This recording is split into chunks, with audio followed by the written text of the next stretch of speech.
This is my love letter number 6 to all my fellow Kiwis who are going through such pain and suffering. It's going to be a fierce love letter. There are many beautiful, beautiful notes of love all through the internet to one another. And look at the support good Kiwis are giving to good Kiwis on this Monday, the 15th of November, when the cruelest of cruel prime ministers we have ever had, who is no longer deserving of that title of prime minister, who is a completely fallen and corrupted woman to do this to our fellow Kiwis, when she is going to enforce her Machiavellian, ghastly mandates, throwing wonderful people, some with 5 and 6 degrees in teaching and nursing, our brothers and our sisters who've served us and our children all their lives with good hearts and good intentions, people in offices who've been loyal employees.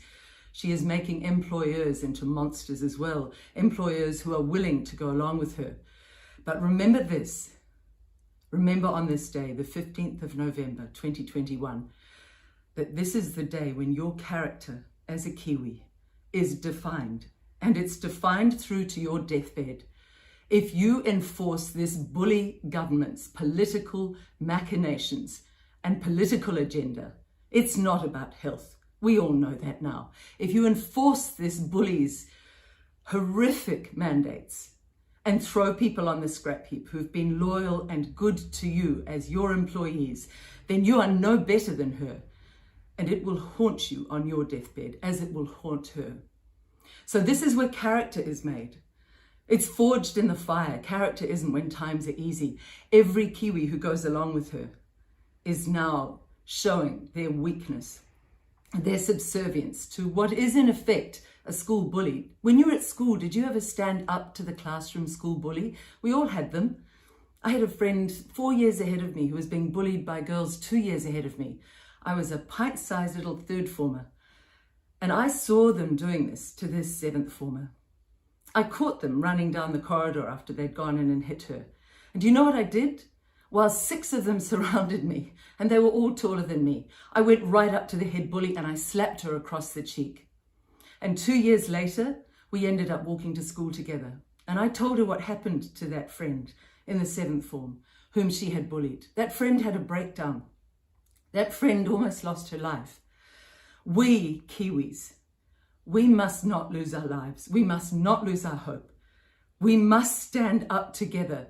Do you realize that when this bully woman has all of us, and that includes you, policemen, and you, the military, saying we will not enforce your horrific mandates. We will not do your bidding. We say no together in unity. Do you realize when we stand up in that fierce, beautiful, unified, unstoppable love as one nation to this pathetic bunch of politicians who care not one jot about you or your health or your well-being, when we stand up and say, no, it's over, it's done, they have no power.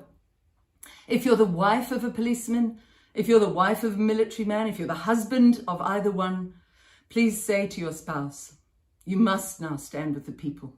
You must. You cannot enforce this woman's bullying. When there is no more enforcement and there is no more support for what she does, it will stop.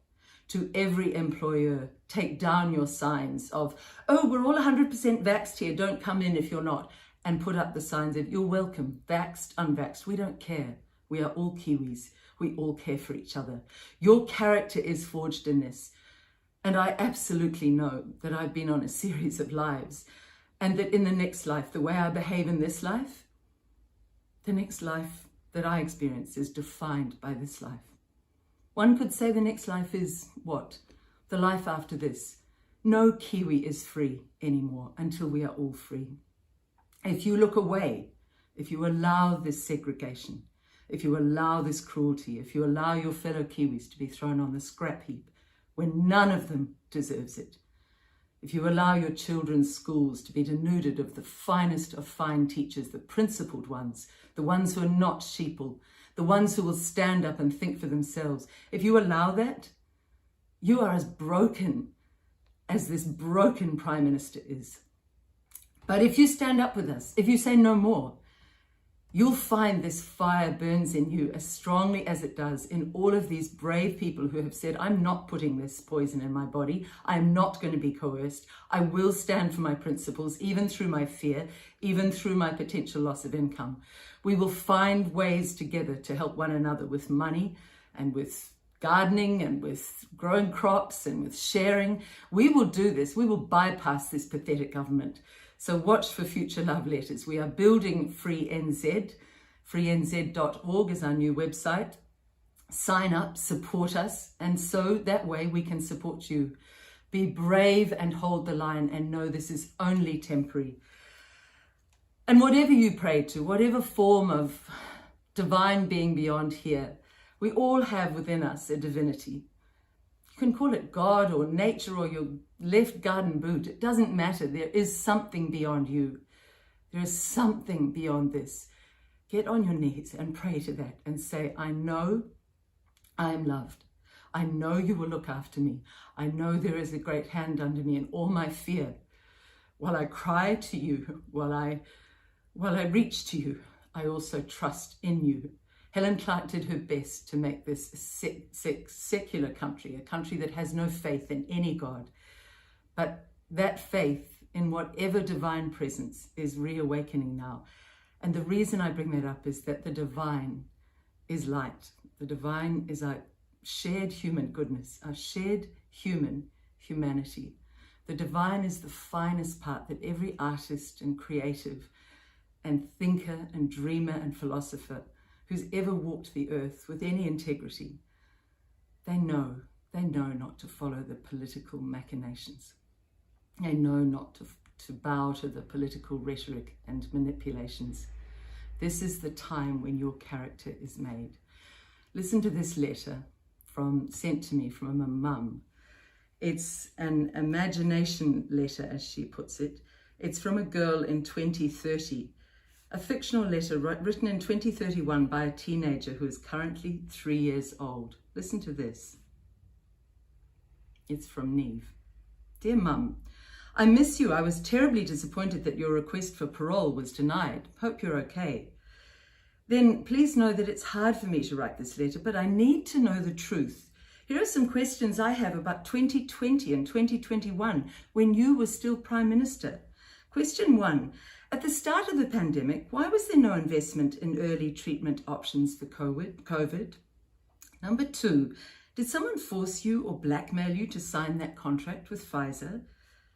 3, why weren't hospitals equipped by 2021 with what was necessary to care for people who got sick? 4, were you honestly not aware of all the people who had serious adverse reactions to that jab? 5, why did the mainstream media not report on any potential side effects to the jab so that people could give truly informed consent? It's very emotional, this.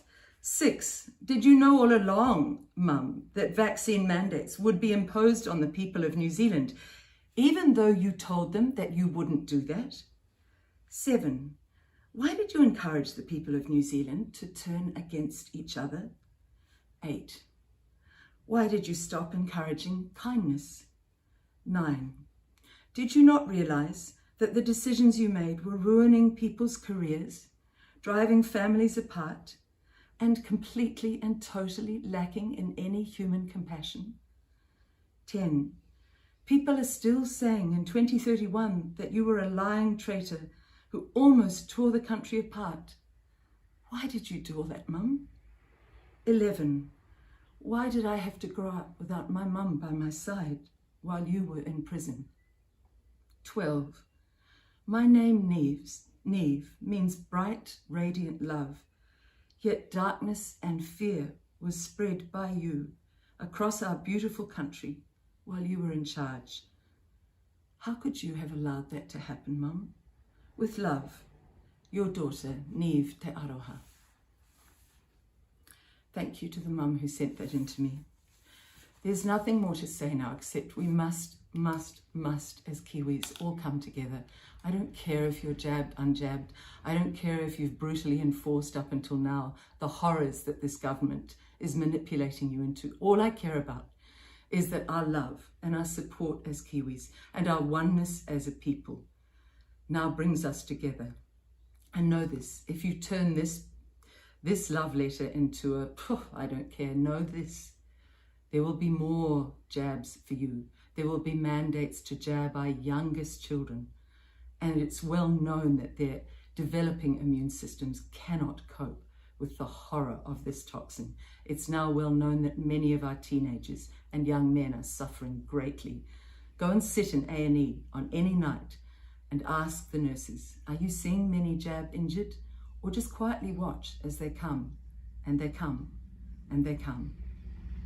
How many of us now know jab injured Kiwis? You see, we're a small country. They forgot that we can't look away if we're good, real Kiwis, and the numbers of injured can't be hidden. So wake up, step up, join freenz.org, join Voices for Freedom, support the beautiful Linda Wharton, look at her messages, her love messages to you on the Health Forum page. Join Sue Gray, the wonderful, brave Sue Gray, who's being attacked by our Derns mainstream media. Join all of us. We will all come together to wash this ghastly woman out of the history books, out of our history, out of our current reality. And mainstream media, step up and listen to the people and start reporting the truth. I'm going to finish with a prayer to whatever divinity you believe in. Trusting the divine plan. It's from a book called Uplifting Prayers to Light Your Way. Holy Mother, Father, God, divine loving light, heart of the universe, whatever form that is, I humbly ask for the healing power of your grace to help me remember that everything in life happens for a reason. Please send in your angels to help me discover that reason. Please keep me from falling under the spell and seduction of victimhood that leads me to take painful events in my life personally and keeps me from being able to respond to what I'm confronted with in an empowered and self-loving way. Give me the resilience to face my challenges, even when they seem insurmountable, with strength, courage, and the ability to carry on with creativity and with grace. I thank you in advance with my whole heart and soul for answering my prayer. Amen. And with infinite gratitude, out of all this horror will arise a New Zealand that absolutely leads the world. Come together with us, all together, support one another. 1,000 acts of kindness, 1,000 acts of understanding now, instead of one act of cruelty inspired by this devious and ghastly Prime Minister. It's your choice. Make the right one.